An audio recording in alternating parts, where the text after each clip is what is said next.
ഞാൻ അനനടി high school manager. നമ്മുടെ ഒറ്റപ്പാലം ഉപജില്ലയിലെ 64ാമത്തെ ഉപജില്ലാ കലോത്സവമാണ് നടക്കുന്നത്. അത് അനനടി ഹൈസ്കൂളിലാണെന്നുള്ളത് വളരെയധികം സന്തോഷമുണ്ട്.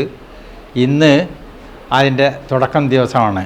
തുടക്കം ദിവസം പതിവിന് വ്യത്യാസമായി മഴയോടുകൂടി സ്റ്റാർട്ട് ചെയ്തെങ്കിലും വളരെ ഭംഗിയായി ഉദ്ദേശിച്ച ഏകദേശം 90ഓളം സ്കൂളിൽ നിന്ന് പങ്കെടുത്തു. വിവിധ മത്സരങ്ങളിൽ ഇൻഡോർ ആക്ടിവിറ്റീസുകളിലായിട്ട് അവർ പങ്കെടുത്തു. വളരെ ഭംഗിയായിട്ട് നടന്നിട്ടുണ്ട്. കൂടാതെ വന്നവർക്ക് ഈ മഴയിലും റോഡ് റിപ്പയറും ചുറ്റുപാടുണ്ടെങ്കിലും വല്ലാതെ ബുദ്ധിമുട്ടിക്കാതെ അവർക്ക് എല്ലാവർക്കും ഭക്ഷണം 1000-1500 വിദ്യാർത്ഥികൾക്കും രക്ഷിതാക്കൾക്കും അധ്യാപകർക്കും കാണികൾക്കും ജഡ്ജിമാർക്കുമൊക്കെ ഭക്ഷണം കൊടുക്കാൻ സഹായിക്കാൻ ഒരു പ്രയാസമില്ലാതെ കൊടുക്കാൻ സാധിച്ചതിൽ ഞങ്ങൾ അത്യധികം സന്തോഷിക്കുന്നു.